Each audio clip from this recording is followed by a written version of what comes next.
The opposition activist was scheduled to lead an anti-government protest against Russia's economic crisis and fighting in Ukraine. But Boris Nemtsov was gunned down, just meters from Moscow's most famous landmark and Russia's center of power. Mikhail Kasyanov, a former prime minister under President Vladimir Putin, blamed pro-Putin nationalist hysteria for the murder. Look what was at their last rally, what kind of slogans they carried. They were quite direct, to destroy the fifth column. Their speeches were about the same. Boris was against it, and he fought against it. Kasyanov told VOA the killing may lead more Russians to realize that authorities are fueling fear and hatred.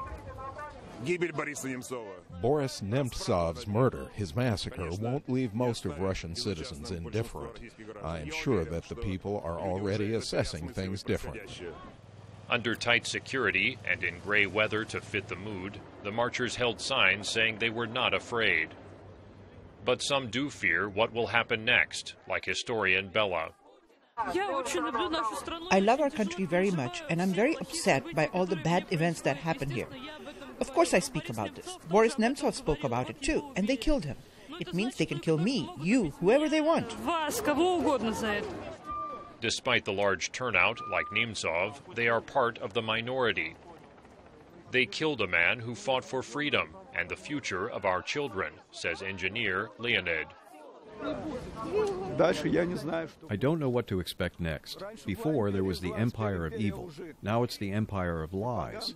Putin's propaganda is working very powerfully. The people are deceived, so it's difficult to get the majority to come out. Only the most conscientious turn up. Nemtsov was working on a report about Russia's military support for rebels in Ukraine, a charge the Kremlin denies.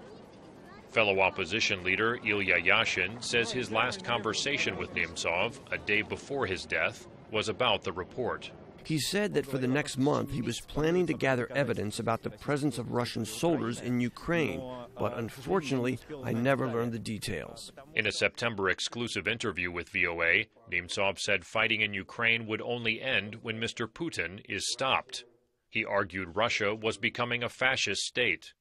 What is fascism? Fascism is a one-party system, and we have a one-party system here. Fascism is Goebbels-type propaganda, and we have Goebbels-type propaganda here. President Putin is overseeing agencies investigating Nemtsov's murder, which he called a provocation. Despite the outpouring of support, few expect Nemtsov's murder to be solved. Daniel Schearf, VOA News, Moscow.